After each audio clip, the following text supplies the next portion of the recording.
Guys, welcome back to another video on my channel. Today we're back in a kind of testing video because I want to actually see what the crafter can do. I'm within a world that I used to actually upload. I've made a copy of it and I've also updated it to have the crafter. If you want to know how to get crafters inside of old worlds, I will have a tutorial linked in the description. The tutorial is for 1.20 features, but it should still work for 121 features. So the first thing I actually want to show off is this. This is actually a system that works for pretty much every recipe. For this to work though, you do have to lock certain slots. So let me quickly just show you, if you actually have a set recipe, how this actually works. I have in my inventory, each of these represents a crafting recipe using 1 item, 2 items, then 3, and so on all the way up to the total of 9 items, which is obviously the max a crafting table can use. So for example, the first one is crafting up some dye. So by throwing that in there, as you can see, it crafts the red dye and it actually dispenses it into the barrel. The next one is 2 items, and this will actually craft a torch if we actually make it correct. There we go. Then the next one is 3 items, so we need to actually unlock the hopper for that, and that will craft up some slabs. And as you can see, it didn't actually craft the buttons or the pressure plates because it didn't have all the slots filled. The next one is 4 items, which I forgot what the 4 items was. 4 items is a crafting table, so we would need to do something like that. And then if we throw it up there, as you can see, it will actually make the crafting table. It didn't make the button or pressure plate again. 5 items is a boat, so we need to do that right there. And we can see that actually work. There we go. 6 items was... What was 6 items? I think it was iron bars. No, it was a bed. So we need to have them slots empty right there. And as you can see, it will actually make the bed, which also works. Then the 7th item, I think, is a banner, which means doing that should work. So the 3 wall and then a stick at the bottom there. The 8 items is a chest piece, so we need to lock that first slot. And yeah, you get the idea. This actual system works pretty much for all of them. And if you do have multiple items, let's say you have this linked to some kind of farm, it will also work if you have multiple items put in at a time. But as you can see, everything here uses 1 to 9 items in a crafting recipe. But let's say, for example, we had a lot of red tulips from a farm. As you can see, every time it would actually work if we lock the slots. So let's quickly just lock all of them but 1. And as you can see, it's actually sending a redstone signal every time there is actually a new one put into the crafting table, instantly crafting it up. So it does work for multiple items at once. And it does also work if you put like a stack in instantly, as you can see. So this pretty much works every single time. And it would also work when you have items being inputted from farms as well. And this is literally as simple as it has to be. I just thought I'd interrupt this video to ask a quick question. I want to start a series in 121 snapshots, where we obviously play in survival mode and mess with the new features as they come out. Is that something you guys will be interested in? If it is, do let me know in the comments. Also, while you're down in the comments letting me know, subscribe, as it does really help out, and the sniffer also thinks you should too. Let's dismount the sniffer and jump straight back to the video. So now we've actually spoke about how you can actually activate the crafter.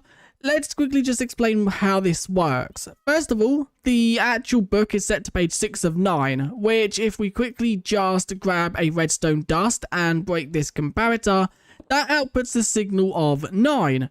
Which, if you don't know, the crafter will also output a signal of 9 when every single slot has an item. If the actual slot is disabled, the game then registers that as a slot with an item, technically. And basically how this works is this comparator is being told to only activate when it has a signal of 9 or more. It can't have a signal of more than 9 because obviously the crafter can't give more than 9.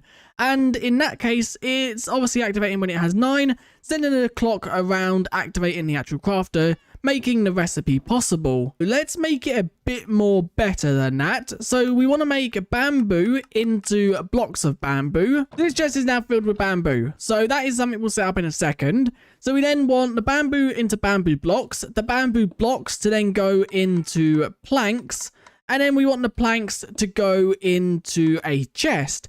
And literally just doing something like this will actually make that happen.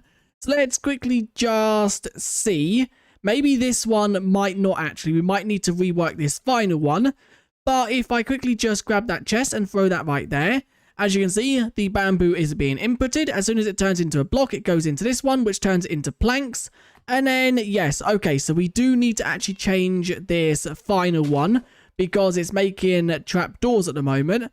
And that can easily be changed just by breaking that block right there and adding a new system. So if I just put that right there, and then add a comparator going off of that with some redstone going around. Let's quickly just break that chest. What we have right here is a system crafting bamboo blocks out of bamboo. Obviously, this would be connected to a farm, but just for testing purposes, we have a chest input in it. Once it's actually crafted the bamboo blocks, it then goes over here to craft it into planks.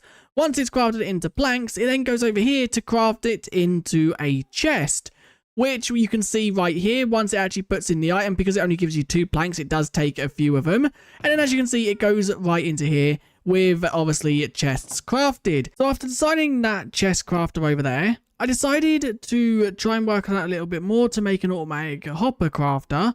I eventually got there, but it's not 100% reliable. So now and again, it will actually break. So I decided to start working on this, which this looks very complicated, but it's actually not.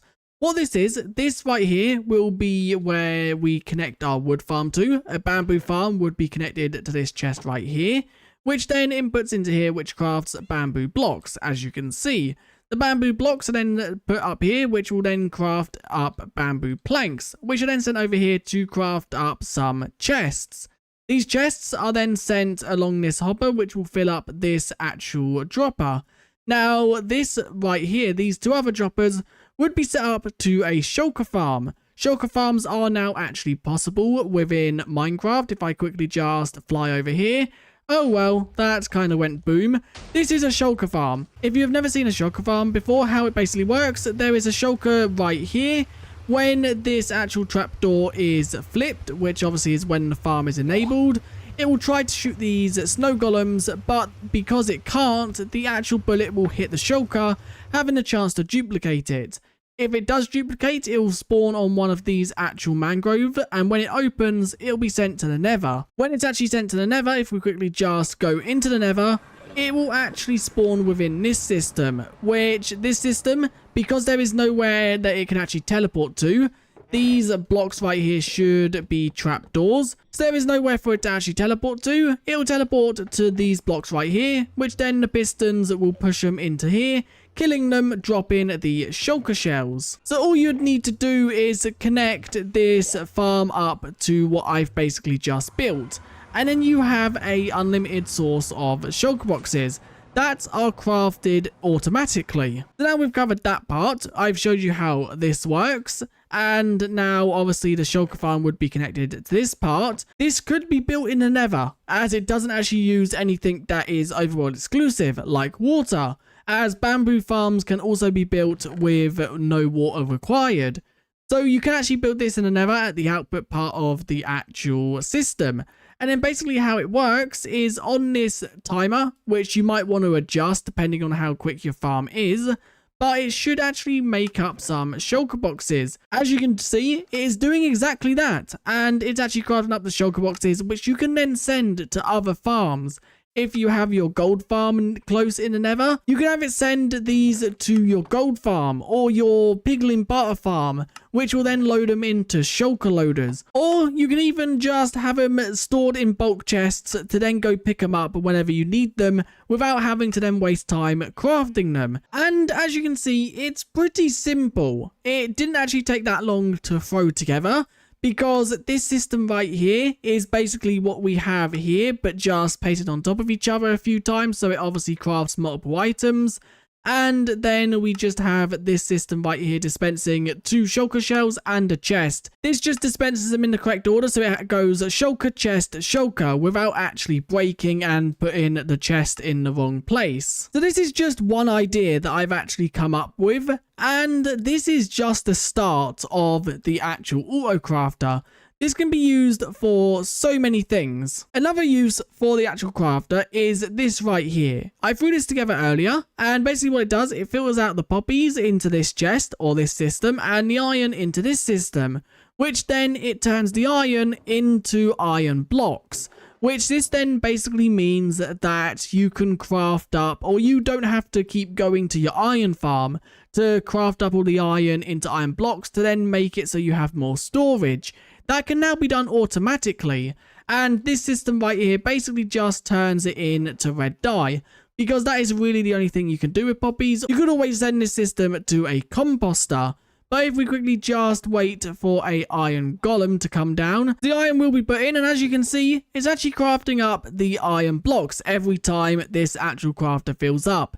Now, the good thing about this system is if you ever need something from iron, let's say you are building a big massive dungeon using a lot of iron bars, you can literally just do something like that, and the system will start crafting iron bars. Let's say you need a lot of nuggets for some actual chains. All you need to do is just stop the flow of the system, which you can do just by breaking that hopper, and then just do that, and then you can place the hopper back, and as you can see, it will now craft you up a lot of nuggets. But another actual reason this is good with the iron farm is because if you have a system that uses a lot of minecarts that move, say, villagers around, you can now automatically craft up the minecarts and have them put into a chest. And you can even do something that when that chest is empty, it then activates the hopper to craft up more minecarts. So this is really good. Also the same with boats. If you have it linked up to a wood farm, if you use a system that uses a lot of boats for example, some water columns or something, you can make it so when the actual system is low on boats, it crafts up some more and automatically puts them into the system. So something like this is that simple. All we need to do, this would be where the sugarcane farm connects to. So your sugarcane farm will somehow connect to this, whether it's hopper minecarts or the system is just built on top of this. So this is exactly where your sugarcane will go, which will then obviously be crafted up into paper, which as you can see, then the paper is going into this dispenser.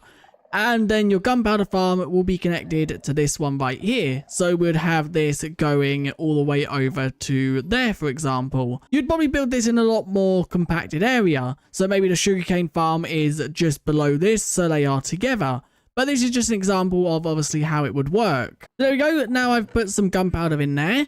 So now all we need to do is just connect this up to the system. And as you can see, one gunpowder and one paper is dispensed into it every single time. Then all we would need to do is another actual system like this one right here. So let's quickly just actually make that happen. And then if we just grab a repeater and then some redstone, that will then obviously power that block, which you can see right there, throwing out the firework rockets on the floor.